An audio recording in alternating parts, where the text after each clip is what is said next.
எல்லாருக்கும் வணக்கம். இன்னைக்கு சூப்பரான வெங்காயம் தக்காளி சட்னி எப்படி செய்கிறதுன்னு பார்க்கலாம்.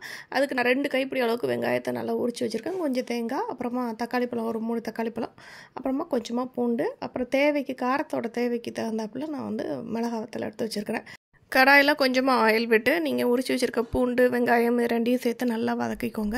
வெங்காயம் நல்லா வதங்கினா அந்த ஸ்வீட் டேஸ்ட் வரும். இல்லைனா கொஞ்சம் நீங்கள் ராவாக கூட அரைச்சிக்கலாம், அதுவும் டேஸ்ட் நல்லாயிருக்கும்.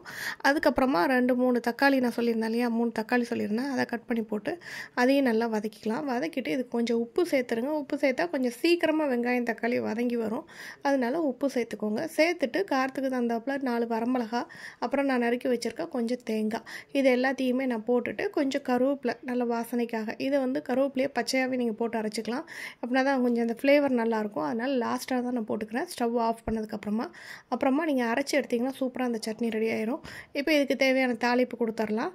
கொஞ்சமாக ஆயில் விட்டு கடுகு உளுந்தம்பருப்பு போட்டு தாளித்து விட்டுட்டு அது கூடவே நம்ம நறுக்கி வச்சுருக்கிற அந்த வெங்காயத்தை நம்ம சேர்த்துக்கலாம். நான் பெரிய வெங்காயம் தான் சேர்த்துருக்குறேன், நீங்கள் தேவைப்பட்ட சின்ன வெங்காயம் கூட சேர்த்துக்கலாம். நீங்கள் சட்னியில் வெங்காயம் போட்டு தாளித்து சாப்பிட்டு பாருங்கள், வாயில் அங்கங்கே கடிப்படும்போது ரொம்பவே நல்லாயிருக்கும்.